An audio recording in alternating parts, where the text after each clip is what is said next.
Olá, Orientando Direito está no ar. E hoje nós temos o privilégio de receber aqui nos estúdios do Canal 20 a doutora Rosana Silqueira Paixão, que é juíza de direito da primeira vara de Fazenda e Falências de Montes Claros. A doutora Rosana é hoje juíza em Montes Claros, mas passou antes por diversas comarcas, né, doutora? Quais foram as comarcas em que você já atuou, especialmente aqui no norte de Minas? Valdir, eu iniciei a minha carreira na magistratura na comarca de Porteirinha, em 1996. E depois fiquei em Porteirinha 2 anos, tive o prazer de trabalhar ali em Porteirinha, Monte Azul, Espinosa. Depois fui para Taiobeiras, onde também trabalhei em Salinas, em Rio Pardo de Minas. Depois fui para São Francisco, onde também atuei na comarca de São Romão. Depois, posteriormente, fui para Bocaiúva e, finalmente, retorno à nossa querida Montes Claros, tão estimado por todos nós. Muito bem. A doutora Rosana, doutora, no caso, hoje você trabalha aqui em Montes Claros como juíza de direito de uma vara especializada em execuções fiscais e falências e recuperação judicial. Também. Como Fazenda Pública é um nome bastante amplo. Qual seria o conceito principal em Vara da Fazenda Pública de Montes Claros? O que cuida esta vara nessa especialidade? Doutor Valdir, a vara de Fazenda Pública, ela desenvolve a sua atuação em todos aqueles feitos onde há interesse do poder público municipal, né, e também estadual. Com exceção, claro, dos feitos federais, né, de interesse dos feitos federais, porque já existe a vara aqui da Justiça Federal. Anteriormente também, essa vara de fazenda, das varas de Fazenda Pública também tinham competência para os feitos afetos ao registro público. Porém, hoje já não mais tem, porque esses feitos passaram a ser de competência das varas cíveis. De maneira que é uma gama muito grande, muito variada de feitos que são de competência das varas de fazenda. Aqui em Montes Claros são 2. A primeira vara da qual eu sou titular, e a segunda, cujo titular é o doutor Richardson, né, Xavier Brant, colega aí, professor, né, mestre, e temos a honra de trabalhar com ele, que também não deixa de ser o mestre de todos nós. Muito bem, doutora. É muito diversificada a atuação, porque digamos assim, existem, por exemplo, a questão das execuções fiscais, mas também é uma vara onde todas as outras ações nas quais o município, suas autarquias, o Estado, suas autarquias e também as concessionárias também, a CEMIG, a Copasa, né, a Unimontes, por exemplo, todas elas, né, as causas onde elas estão envolvidas são decididas nessas 2 varas aqui em Montes Claros. Certo. Já que esta vara é especializada em assuntos de fazenda pública, ela então resolve todas as questões em que o município é autor ou réu. Então, se uma pessoa tem uma necessidade hoje nessa área de requerer um pedido de medicamento ou tratamento, seria a competência exclusiva de uma das varas de Fazenda Pública e Falência de Montes Claros. Como andam hoje, no caso seu, na primeira vara, esses pedidos de tratamento e de medicamentos, fornecimento de medicamentos para a população em geral?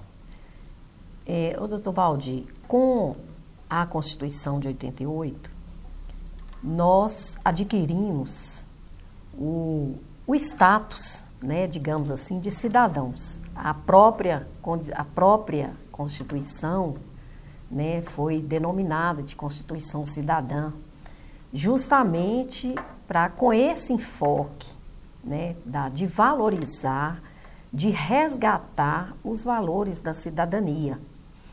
Então, a saúde na Constituição, pela primeira vez, né, ela teve esse destaque, quer no artigo 6º, né, de um modo geral, e lá na frente no artigo 196, né, onde ela estabelece que a saúde é um direito do cidadão e é também um dever do Estado. Dentro desses postulados constitucionais, certamente que o cidadão, então, busca na justiça esse direito à saúde, quando ele acha que não tem ou que não tem condições de promover as suas próprias expensas. Nesse caso, realmente as varas de fazenda têm essa competência e eu te afirmo que se trata de uma questão extremamente complexa, porque são inúmeros pedidos de medicamentos, de tratamentos e até pedidos de medicamentos de alto custo, medicamentos assim que não são facilmente encontrados ou que não estão na farmácia básica do município ou que não estão naquela lista, né, daquela portaria 13.18.02, quer dizer, mas que muitas vezes, diante da necessidade premente, da necessidade comprovada no processo, há que o judiciário interferir para garantir ao cidadão, para dar efetividade a esse princípio constitucional da dignidade humana e garantir a sua saúde, né? E isso é dever do judiciário. Agora, certamente que num desdobramento dessa questão, o judiciário também se vê, né, com a responsabilidade de bem analisar esses pedidos. Por quê? Porque é claro que o juiz não concede simplesmente o medicamento porque está sendo objeto daquela ação, mas ele faz ali, né, uma análise, e é uma análise muito séria, né? Ele tem que verificar a prova ou as provas, como toda ação, mas muitas vezes de uma maneira muito mais rápida, porque existem casos em que realmente a vida da pessoa está correndo risco mesmo. Há casos que a pessoa, inúmeros casos, em que vem o laudo médico e onde ele afirma que aquela pessoa, sem aquele tratamento, daquela forma, poderá vir a óbito rapidamente. Então, exige também do juiz uma posição rápida, uma decisão rápida. Normalmente, Valdir, essas ações, elas são ou em forma de mandado de segurança, onde a pessoa pede em liminar e os juízes examinam, né, se é caso de liminar, como qualquer outro mandado de segurança. E normalmente são processos que são analisados rapidamente pelo próprio rito processual do mandado de segurança, que é uma ação extremamente rápida. Hoje, com a nova lei do mandado de segurança, que entrou em vigor no ano passado, o juiz tem 30 dias para dar decisão final no mandado de segurança. Então, é uma ação muito rápida. E, certamente, que existem, por exemplo, existem dias que a gente recebe cada uma das varas recebe 8, 10 pedidos de mandado de segurança com pedidos de medicamento.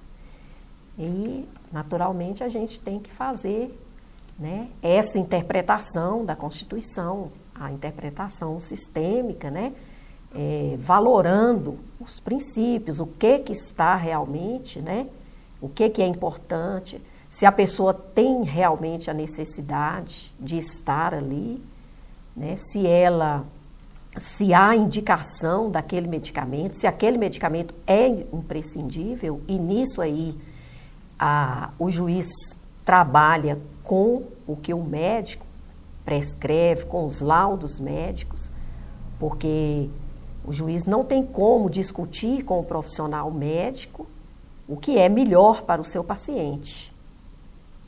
E ele, então, tem que examinar, né, esses princípios, inclusive colocá-los também, né, à tona, né, o princípio da razoabilidade, se é razoável aquele pedido, se é razoável aquela situação para aquela conclusão, etc., para decidir, então, se concede uma liminar, quando há tempo, verifica-se que aquela situação pode aguardar por um determinado tempo. O juiz costuma pedir informações no prazo de 72 horas, ou talvez até negar a liminar para verificar com mais cuidado, com mais atenção depois, se é realmente caso. Ou então a pessoa também costuma, né, pedir esse tipo de pleito através das ações ordinárias e muitas vezes com pedido de antecipação de tutela, que é também um pedido urgente.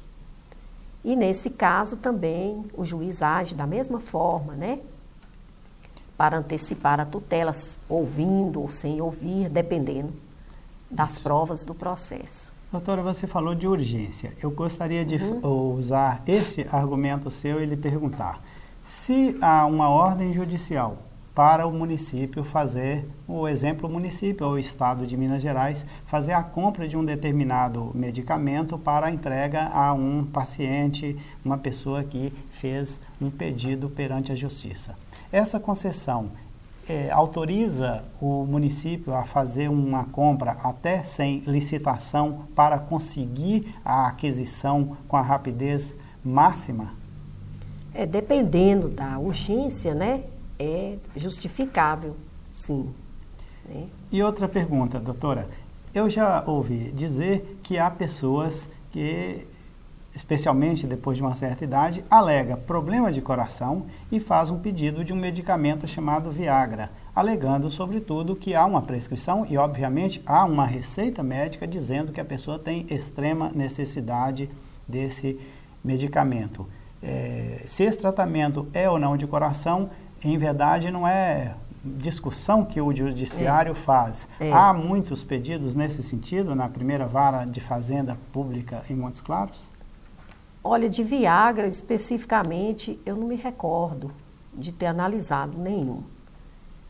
Acredito que o médico, não, né, o profissional médico, ele não iria, né, pedir ou prescrever ou até dar um laudo, né, fornecer um laudo ao paciente, né, sabendo que aquele medicamento não, né, não é para aquela finalidade. A gente quer acreditar que os médicos realmente agem, né, e a gente tem visto que é assim também, né, de uma forma ética, de uma forma correta. Eu acredito que isso é mais, né, por conta aí das lendas e das, né, das conversas aí Mas se você me perguntasse, muitos medicamentos são utilizados para muitos tipos de enfermidades. Eu não saberia te dizer se especificamente o Viagra é usado para uma coisa, para duas, para três. Não saberia te responder. Mas se o médico, se o especialista me disser que ele pode ser eficaz também no tratamento do fígado, eu vou acreditar nele. Acredito que Isso. Quando a doutora fala que não sabe, é exatamente no sentido, ela está falando como juíza, que ao juiz claro, não cabe analisar esse detalhe. Se há uma prova naquele sentido, instruindo o processo, baseia no que está nos autos. Mesmo porque depois o poder público, se for o caso, terá as medidas. Ele tem o Conselho Regional, ele tem o Conselho Nacional, ele tem outras medidas, inclusive penais, né? Exatamente. Muito bem, nós tivemos o privilégio de conversar hoje com a doutora Rosana Silqueira Paixão, juíza de Direito da Primeira Vara de Fazenda Pública e Falências de Montes Claros. Agradecemos muitíssimo à doutora Rosana pela entrevista e pedimos ao telespectador que nos espere amanhã, porque, em querendo Deus, estaremos nesse mesmo horário com um novo programa.